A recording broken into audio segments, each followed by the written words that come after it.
Welcome all of you. आप सभी का स्वागत है आपके इस YouTube channel A D Singh physics के अंदर।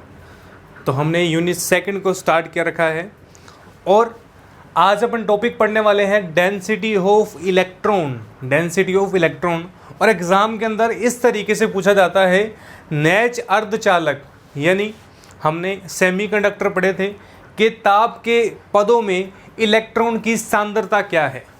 ओके, तो इस तरीके का क्वेश्चन एग्जाम में पूछा जाता है। ओके, तो क्या है डेंसिटी ऑफ इलेक्ट्रॉन।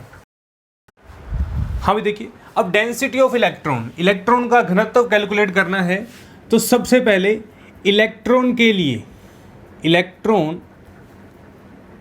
लिए क्या करेंगे।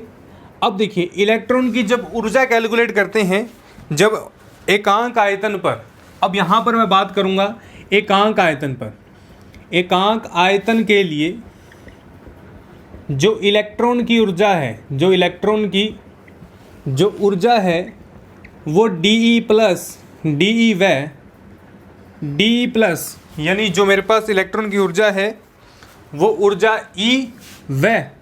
ई प्लस डीई के सन्निकट रूप यानी के रूप में संचरित होती है। यानी हम एकांक आयतन पर इलेक्ट्रॉन की ऊर्जा और हमारे पास DL5 में सम्मिलित करेंगे। तो इसका एक रिलेशन है जो हमें क्या करना है, याद रखना है। कैसे आया मैं आपको बताऊंगा। dn, अब dn क्या है, 8 पाई 2m की पावर क्यूब की हाफ e की हाफ 2m की पावर क्यूब की हाफ e की half de upon h cube. Okay, तो ये रिलेशन मेरे पास समीकरण नंबर फर्स्ट। अब मैं इसका शॉर्टकट मेथड बता रहा हूं, ये कहां से आया मेरे पास। देखिए, सबसे पहले इसको कैलकुलेट करने के लिए क्या करेंगे, अब आयतन निकालना है। आयतन क्या होगा, 4/3 पाई आर क्यूब आयतन के रूप में लिया। अब 4/3 पाई आर क्यूब आया। अब सेकंड बात देखिए, आयतन अल्पांश लेना है तो मेरे पास क्या होगा, डीवी एक्स डायरेक्शन के अंदर, डीवी वाई के अंदर और डीवी जेड के अंदर। तो तीनों के अंदर क्या होगा, 2 2 और 2, और यहाँ पर क्या आ जाएगा 8x upon h cube. 8x upon h cube आ गया। अब तीनों डायरेक्शन के अंदर है 8 अपॉन एच कट क्यूब, और यहाँ पर e की पावर कितनी है, रूट के अंदर। ओके, तो बेसिकली आप डायरेक्ट फॉर्मूला क्या करना, आपने याद रखना है, लर्न करना है। ओके, मैं यहाँ पर नोट कर रहा हूँ कि आपने याद रखना है। इस मेथड के चक्कर में नहीं पढ़ना हमें, सिर्फ हमें क्या करना है, इलेक्ट्रॉन की जो ऊर्जा है एकांक आयतन पर ई प्लस डी जो होगी हमारे पास इस तरीके से सम्मिलित होगी। जब भी इस तरीके का टॉपिक करें तो 2-3 वैल्यूज़ हैं जो हमें याद रखनी पड़ेगी। ओके, अब देखिए, अब यहाँ पर मान लेता हूँ इस पोर्शन को छोटा करने के लिए, तो यहाँ पर ni 8 पाई लेट, ओके, 8 पाई 2m की power cube half upon h cube, ये मैं कर लेता हूँ लेट। तो यहाँ से मेरा जो रिलेशन है वो थोड़ा सा क्या होगा, छोटा प्रोग्राम हो जाएगा। तो बड़ा प्रोग्राम है, बड़ा सा मटेरियल है, उसको छोटा बनाना ताकि हमें कैलकुलेशन में आसानी हो। ओके, समीकरण नंबर फर्स्ट मेरी यहाँ से प्राप्त हुई। ओके, अब देखिए इसकी जो वैल्यू है, अब यहाँ पर इसकी वैल्यू भी दी गई है 6.82 10⁻23। अब यदि इस कोफिशिएंट की वैल्यू कैलकुलेट करेंगे तो 6.82 10⁻23, और यदि हम यहाँ पर लास्ट के अंदर ni जो आएगा मेरे पास, हम वहाँ पर वैल्यू रख देंगे और मेरे पास किसकी वैल्यू आ जाएगी, डेंसिटी की वैल्यू आ जाएगी या सांद्रता मेरे पास प्राप्त हो जाएगी। ओके, अब देखिए लास्ट लेक्चर्स के अंदर हमने फर्मी डिराक यानी फर्मी लेवल का एक रिलेशन पढ़ा था। फर्मी डिराक ताप ऊर्जा के रूप में क्या था, Fe 1/e की पावर क्या था, E minus EF upon KT plus 1। ये हमने क्या पढ़ा था, एक रिलेशन पढ़ा था फर्मी डिराक के रूप में। फर्मी लेवल जब हमने डिस्कस किया था, जो हमारा पिछला लेक्चर था, उसके अंदर हमने इस तरीके के क्या पढ़ी थी, इक्वेशन पढ़ी थी। अब देखिए, अब E प्लस DE के क्वांटम संख्या के रूप में इलेक्ट्रॉनों की संख्या। अब कह रहा है कि ई व ई प्लस डी ई के क्वांटम संख्या के अनुरूप इलेक्ट्रॉन की संख्या कितनी होगी। अब यदि हमें इलेक्ट्रॉन की संख्या कैलकुलेट करनी है डी तो क्या होगा यहाँ से डी क्या है, ऊर्जा, इनटू हमारे पास फर्मी डिराक की ऊर्जा है, हम यहाँ से कैलकुलेट कर सकते हैं। Equation number C, equation number हमारे पास क्या प्राप्त हुई, सी प्राप्त हुई। ओके, अब यहाँ से क्या करेंगे अपन, वैल्यूज पुट करेंगे। किसकी वैल्यू पुट करनी है, देखिए आप, समीकरण बी का मान, समीकरण ए का मान समीकरण इसमें रखिए आप। ओके, और समीकरण ए और बी का मान रखने पर put value equation A and B in equation C. Okay, इसमें मान रखना हमने, तो क्या आएगा डी एन मेरे पास किस तरीके से आएगा। अब देखिए डी एन की वैल्यू रखी, क्या आया मेरे पास d n, n i e की power half d n. Okay, 1 upon क्या आ जाएगा, 1 अपॉन ई की power e minus e f upon k t plus 1। Okay, upon k t plus 1, ये मेरे पास आ गई वैल्यू। ओके, अब यहाँ तक मेरे पास वैल्यू प्रूफ हुई। अब देखिए अब क्या करेंगे यहाँ पर, अब यहाँ पर हमारे पास वैल्यू प्राप्त हुई। अब आप इंटीग्रेशन कीजिए, हमें वैल्यू किसकी चाहिए, इलेक्ट्रॉन की संख्या चाहिए। हमें किसकी चाहिए, इलेक्ट्रॉनों की संख्या। अब इलेक्ट्रॉन की संख्या कैसे आएगी, यदि हम डी का इंटीग्रेशन कर दें तो मेरे पास नंबर ऑफ किसकी आ जाएगी, इलेक्ट्रॉन्स। अब उससे पहले एक बात देखिए आप, अब 2 बंध थे मेरे पास, एक तो सहसंयोजक बॉन्ड और दूसरा था चालन बैंड। अब मेरे पास इस तरीके का सिस्टम है, e minus e f, okay, upon k t, e minus e f upon k t. अब सबसे ज़रूरी बात देखिए, यहाँ पर इम्पोर्टेंट स्टेप है, क्या है इम्पोर्टेंट स्टेप, इस स्टेप के जरिए हम क्या कर सकते हैं, आगे वाली कहानी को शुरू कर सकते हैं। ओके, अब देखिए, अब चालन बैंड की बात करूँ, चालन बैंड के अंदर किस तरीके से पैटर्न होगा। यदि हम चालन बैंड की बात करें तो चालन बैंड के अंदर हमारे पास वैलेंस बॉन्ड, जो वैलेंस बॉन्ड है वो मिनिमम होता है। क्या होता है, यानी ई माइनस ई सी जो है वो मिनिमम है, किसके अनुसार, कहाँ से मिनिमम है, ई माइनस ई एफ से, ई माइनस ई एफ से। ओके, तो ये हमारे पास मिनिमम है और हम मिनिमम वाली शर्त को क्या लेंगे, यहाँ पर प्रूफ करेंगे। यानी कहने का मतलब जो ई हाफ है उसकी जगह ई माइनस ई सी क्या करेंगे, प्रयुक्त करेंगे, यानी हम उसकी वैल्यू को रखेंगे। ओके, तो रखिए प्लीज़ आप। अब n निकालना है, dn, अब ni की value ni as it is, e की वैल्यू क्या आएगी, e माइनस ई सी की हाफ dn। ओके, अपॉन के अंदर e minus e f upon k t plus 1। Okay, अब वैल्यू को बाहर लिखिए आप, जो कांस्टेंट है, ni बाहर। ओके, ni बाहर आ गया। इंटीग्रेशन के अंदर क्या आया मेरे पास, e माइनस ई सी हाफ, अब ये ऊपर जाएगा, पैटर्न सारा ऊपर जाएगा ये। ओके, ये वाला सारा पैटर्न अपन क्या करेंगे, ऊपर लेंगे। अब देखिए, अब यहाँ भी हमारे पास, अब मैंने ये कहा कि ये जो है ये मिनिमम है। अब मिनिमम है तो हमारे पास इसके साथ में लगा वो प्लस भी क्या करेंगे, छोड़ने पर। अब प्लस क्यों छोड़ा, इसका रीज़न देखिए आप। अब यदि ये मिनिमम होगा, मिनिमम ये सारे स्टेप पर होगा, परंतु हमारे पास जो प्लस 1 है, जो प्लस 1 की वैल्यू है वो क्या होगी, फर्मी स्तर के, यानी हमने फर्मी ऊर्जा स्तर की वैल्यू कैलकुलेट की थी, आप यहाँ लिख देना, फर्मी ऊर्जा स्तर से ई minus e f upon k t plus 1 है, upon k t plus 1 equalled होगा ई minus e f upon k T के। ओके, तो यहाँ पर फिर वैल्यू पुट करें आप, डी एन आएगा, डी एन की वैल्यू रखनी है N i E minus e C D N upon के अंदर क्या आएगा, ई minus e f upon k T. Okay, अब बाहर लीजिए वैल्यूज़ को, कांस्टेंट बाहर क्या आएगा, ई माइनस ई सी, ये ऊपर गया माइनस का ई minus e f upon k T D n. Okay, तो यहाँ तक हमने इंटीग्रेशन की वैल्यू को कैलकुलेट किया। ओके, यहाँ तक हमने इंटीग्रेशन की वैल्यू को क्या किया, कैलकुलेट किया।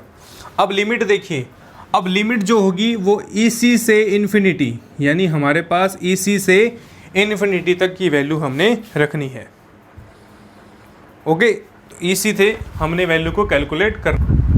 अब देखिए, अब यहाँ पर डी एन है हमारे पास, क्या है, डी एन। अब स्टार्टिंग के अंदर मेरे पास जो डी ई था, डी ई जो मेरे पास यहाँ पर डी ई चल रहा है, तो ये डी ई जो है वो इसके साथ आएगा, साथ में डी ई। ओके, तो उसके अकॉर्डिंग जो डी ई की वैल्यू है, डी ई साथ में है, तो ई माइनस ई सी।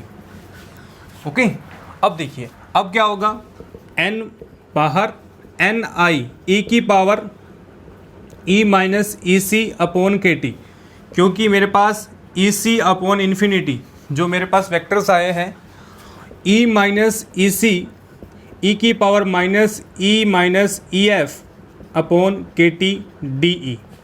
ओके, तो यहाँ तक हमारी क्या बनी, इंटीग्रेशन की समीकरण। ओके, अब इंटीग्रेशन को सोल्व करना है और कोई मेथड नहीं लगाना इस पर। ओके, तो इंटीग्रेशन मेथड को सोल्व करना है। यहाँ तक आपने देखना है, यहाँ तक जो मैं बॉक्स के अंदर बंद कर रहा हूँ, यहाँ तक आपने वर्किंग को याद रखना है। अब देखिए, put e minus e c upon k t is equal to x, और देन एक्स बराबर कितना आएगा मेरे पास, ओके, और then k t is equal to क्या आएगा, x e minus e c. Okay, तो वैल्यू रखनी है आपने, रखिए आप, वैल्यू क्या आएगी, एन क्या आ गया, एन आई ई की पावर, एन आई ई की पावर, अब माइनस एक्स क्या आ गया, यहाँ पर ई की पावर माइनस एक्स आ गया मेरे पास, के टी की पावर 3/2, के टी की पावर 3/2। ओके, एन के टी की पावर कितनी आई मेरे पास, 3/2, ई की पावर। ओके, तो यहाँ देखिए, आप दोबारा देखिए, एन आई आया मेरे पास। अब इसकी वैल्यू को क्या माना मैंने, माइनस का ई की एक्स। ओके, ई की एक्स माना, ये क्या आ गया, एक्स, और ये मेरे पास क्या आ गया, ई की एक्स। ओके, ई से सी इन्फिनिटी, ये मेरे पास एक्स, और ये मेरे पास क्या आ गया, एक्स के टी, और ये मेरे पास आ गया ई की power minus x D E. Okay, तो यहाँ तक वैल्यू मेरे पास कैलकुलेट हुई। अब क्या आएगा, अब x की जो हाफ है, e की माइनस एक्स है, यहाँ देखिए आप, n कैपिटल N, e की माइनस एक्स, x की हाफ। ओके, तो ये हमारे पास x की हाफ आएगी वैल्यू, x की हाफ वैल्यू मेरे पास आएगी। दोबारा देखिए, अब n जो है वो देखिए, e की हाफ। ओके, अब यहाँ पर क्या आएगा मेरे पास, e की c माइनस e की f। ओके, 1/kt, और यहाँ e की x/2, और e की मेरे पास क्या आ गया, हाफ, x और डी ई। ओके, तो यहाँ तक मेरी वैल्यू को क्या है, कैलकुलेट किया। अब देखिए, अब क्या रिलेशन बन रहा है मेरे पास, अब क्या रिलेशन आएगा, अब यहाँ से मेरे पास आ गया एन आई के टी ई की पावर ई सी minus e f upon k T. Okay, और इंटीग्रेशन के अंदर ई सी अपॉन इंटू एक्स की हाफ ई की एक्स डी ई। ओके, अब देखिए, अब इस इंटीग्रेशन की वैल्यू कितनी है मेरे पास, अभी इस इंटीग्रेशन को सोल्व करने पर, इस इंटीग्रेशन को सोल्व करने पर π/2 कितनी आएगी वैल्यू मेरे पास, रूट में π/2 वैल्यू मेरे पास यहाँ से कैलकुलेट होगी। ओके, अब ये इंटीग्रेशन की वैल्यू ये है, डायरेक्ट पुट करनी है। n बराबर क्या आएगा, एन आई के टी ई की पावर ई सी minus e f upon k T, और यहाँ पर क्या आ जाएगा, रूट में π/2। ओके, तो यहाँ तक हमने वैल्यूज़ को कैलकुलेट किया। अब क्या करेंगे, अब हमें एन आई की वैल्यू रखनी है, रखिए वैल्यू आप एन आई की। n बराबर क्या था, 8π2m की पावर क्यूब की हाफ, यहाँ पर h क्यूब के टी ई की पावर माइनस ई सी minus e f upon k T, और यहाँ पर π/2 क्या आ जाएगा, π/2। इन सारी कैलकुलेशन करने के बाद मेरे पास क्या बना, n जो है वो n कैपिटल N e की पावर माइनस का EC minus EF upon KT मेरे पास वैल्यूज़ बनी। ओके, और ये सारा क्या आ जाएगा मेरे पास n के रूप में कांस्टेंट प्राप्त होगा। ओके, ये सारी वैल्यूज़ क्या हो जाएगी n के रूप में कांस्टेंट जो वैल्यू हमारे पास प्राप्त होगी। ओके, अब क्या करेंगे, अब देखिए हमने रिलेशन प्रूफ किया था EC माइनस EF अपॉन 2 क्या था E, और यदि इसको मैं डेल्टा EG मान लूँ, यदि मैं इसको डेल्टा E मान लूँ तो मेरे पास वैल्यू क्या आ जाएगी, यहाँ से जो रिलेशन बनेगा वो देखिए आप, n जो है कैपिटल N e की power delta EG upon KT। Okay, तो ये हमारे पास क्या बनेगा, रिलेशन बनेगा। ओके, और यही इसकी क्या है, डेंसिटी है, और यही इसकी क्या है, हमारे पास डेंसिटी प्राप्त होती है। ओके, तो मुश्किल नहीं है, स्टेप बाय स्टेप चलेंगे तो आपका ये डेरिवेशन क्या होगा, बेहद इजी होगा। और इसी तरीके से हमने अभी इलेक्ट्रॉन के लिए किया है, यदि हम होल्स के लिए कैलकुलेट करें, क्योंकि अर्धचालक के अंदर हमारे पास दो कंपोनेंट होते थे, एक तो होल होता था और एक इलेक्ट्रॉन होता था। जो होल्स थे वो ऊर्जा पाकर इलेक्ट्रॉन में चेंज होते थे। पहले अपने इलेक्ट्रॉन की कैलकुलेट की है, इसी तरीके से आपके लिए होमवर्क है, आप होल्स के लिए कैलकुलेट कर सकते हैं। ओके, तो सबसे पहले देखिए हमने क्या किया, सबसे पहली बात हमने यहाँ पर एकांक आयतन के लिए DE ऊर्जा के रूप में इलेक्ट्रॉन की संख्या को कैलकुलेट किया DN। ओके, तो ये मेरे पास ये फॉर्मूला आपने क्या करना है, याद रखना है। सेकंड बात, आपने इस कांस्टेंट को Ni माना, हमारे पास जो रिलेशन बना क्या बना, DN Ni e की power half DE। Okay, Fermi level के लिए हमारे पास ये सूत्र पहले से पता था हमें, इस फर्मी लेवल से हम इलेक्ट्रॉन की संख्या को कैलकुलेट कैसे कर सकते हैं, DN जो है वो इसकी संख्या और एनर्जी के क्या होगा, मल्टीप्लिकेशन के अंदर हमने यहाँ पर वैल्यूज़ रखी, दोनों वैल्यूज़ रखकर समीकरण बनाई हमने DN। फिर हमें याद रखना है कि इलेक्ट्रॉन की संख्या किस तरीके से कैलकुलेट होगी यदि हम इसका इंटीग्रेशन कर दें। ओके, अब इम्पोर्टेंट बात है, संयोजक बंध कोवालेंट बॉन्ड के लिए ये पैटर्न क्यों यूज़ किया। अब देखिए, इस पैटर्न को यूज़ करने का एक मेथड बताता हूँ। हमने यहाँ पिछले लेक्चर्स के अंदर ये दो तरीके किए थे। जब होल्स ऊर्जा पाते हैं तो किस में जाते हैं, कोवालेंट बॉन्ड के अंदर, चालन बैंड के अंदर। और चालन बैंड की हमें यहाँ पर बात डिस्कस करनी थी, चालन बैंड की ही हमें यहाँ पर बात डिस्कस करनी थी। हमने सहसंयोजक बंध क्यों नहीं लिया, क्योंकि इलेक्ट्रॉन ऊर्जा पाकर किस में जाते हैं, होल्स ऊर्जा पाकर चालन बैंड में जाते हैं, तो हमने चालन बैंड की जो ऊर्जा है वो मिनिमम होती है, तो इसलिए हमने चालन बैंड का यूज़ किया। ये अगली जो हम डेरिवेशन करेंगे उसके अंदर हम क्या करेंगे, उसके अंदर हम मैक्सिमम लेंगे। ओके, तो यहाँ से मेरे पास ये रिलेशन से सारी वैल्यूज़ रखी, वैल्यूज़ रखते ही कांस्टेंट बाहर, सिर्फ हमने इंटीग्रेशन किया है, और ये इंटीग्रेशन आपको याद रखना है, डायरेक्ट लिख दीजिए आप, इंटीग्रेशन कर हमारे पास वैल्यू, और हम जानते हैं EC माइनस EF क्या होता है, हाफ E के बराबर, और इसको डेल्टा G मानेंगे, डेल्टा G मानते ही हमारे पास आंसर आ जाएगा। तो मुश्किल नहीं है, स्टेप बाय स्टेप चलेंगे तो ये हमारे एग्जाम में इम्पोर्टेंट है। ओके, तो ये डायरेक्ट पूछा गया है, डेंसिटी ऑफ इलेक्ट्रॉन, और ये लाइन पूछी गई है नए जड़ चालक के लिए, ताप के पदों में इलेक्ट्रॉन की सांद्रता ज्ञात कीजिए। ओके, तो आज के लेक्चर में सिर्फ इतना ही। आप इस वीडियो को लाइक करें, शेयर करें, और हमारे इस YouTube चैनल को सब्सक्राइब कर लें, बेल आइकन को प्रेस कर लें, ताकि आने वाली वीडियो का नोटिफिकेशन आप सभी विद्यार्थियों तक पहुंच पाए। ओके, तो thank you all of you. आज के लेक्चर में सिर्फ इतना ही। धन्यवाद।